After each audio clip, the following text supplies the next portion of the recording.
You've taken the graveyard. Feel their power. Ready. Increases. Shake it off.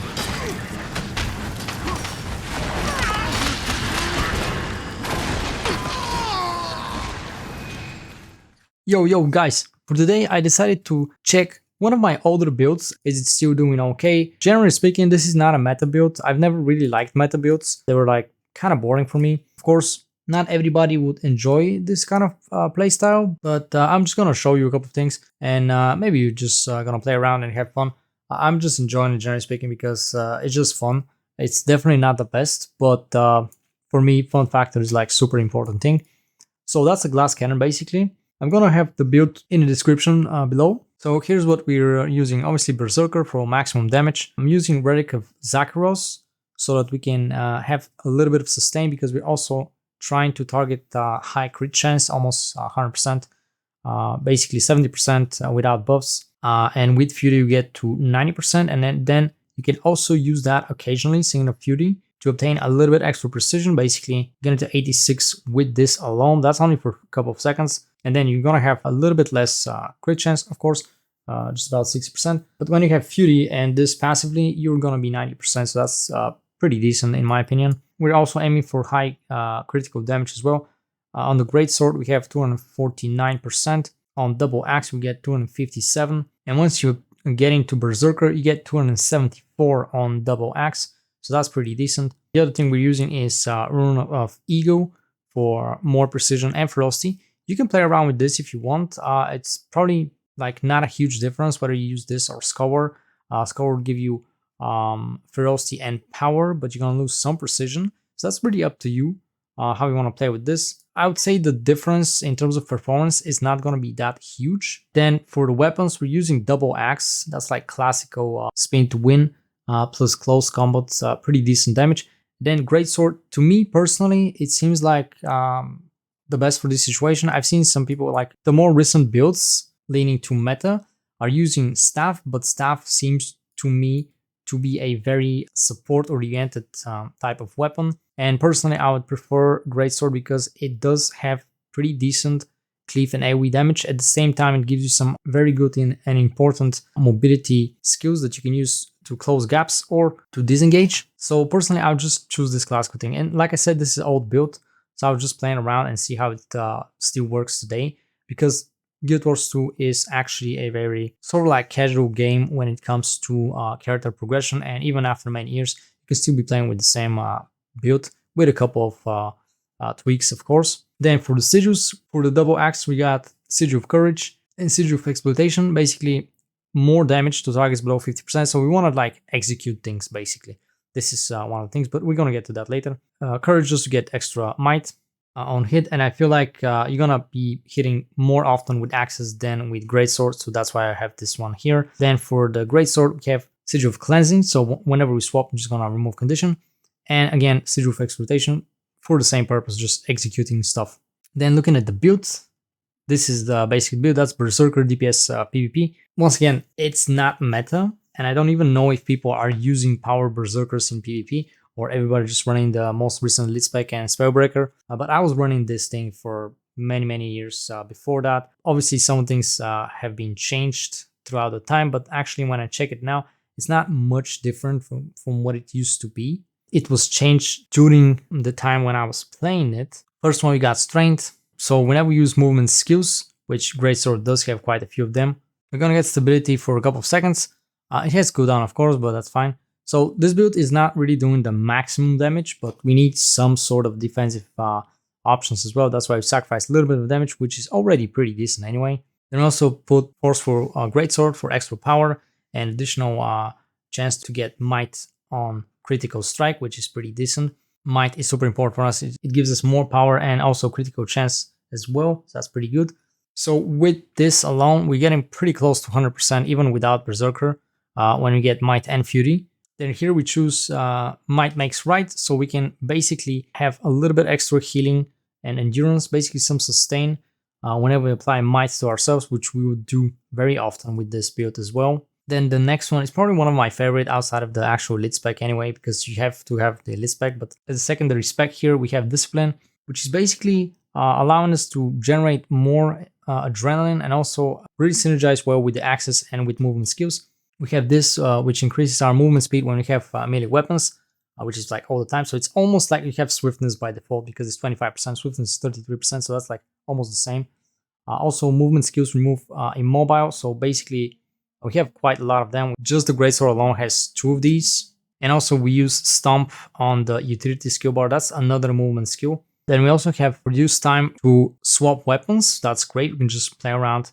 We're never going to be on cooldown or anything. We can just keep on rotating all the time. And because of that, because we're swapping weapons, we're also going to remove conditions all the time. And it is taking into consideration that you reducing the recharge. So it's only 4 seconds. Basically, every 4 seconds, you can remove another condition from yourself with this. And also whenever we swap weapons, we're going to get might as well. So that's just procs even better with the other things. And then obviously you get axe mastery for additional ferocity and adrenaline gain, and also lower cooldowns. That's just perfect for extra damage, generally speaking. And obviously you have Berserker. For the first one here, we take Savage Instinct, so that whenever we get into Berserk mode, which is going to be pretty often, like almost all the time whenever it's off cooldown, we're going to get in this. So basically half the time you're in Berserk mode, pretty much every half a minute or something, like, because you'll be in Berserk mode for probably 15 or more seconds because you generate extra time. And then you're only going to have like 11 seconds of cooldown. So that means every once in a while, just activate it and you're going to have, for a brief time, just for 1 second, you're going to reduce damage to minus 100%. Basically, you're immune to damage for 1 second. And also break stun. That's like another break stun, which is pretty good. Then here, this is kind of optional. You can choose between those things. I usually would use Blood Reaction for extra damage, because it gives me ferocity based on percentage of precision. Condition damage is not important for us, but the ferocity is just extra critical damage. Or you can take Dead or Alive, which is going to basically proc Blood Reckoning, because we're not actually using it, but you can proc it here, which for 4 seconds is going to life steal for you 33% of the damage you do. However, this is really up to you. I would prefer more damage, generally speaking. Then here again, we choose the less damage option, but it's more sustained. The Eternal Champion.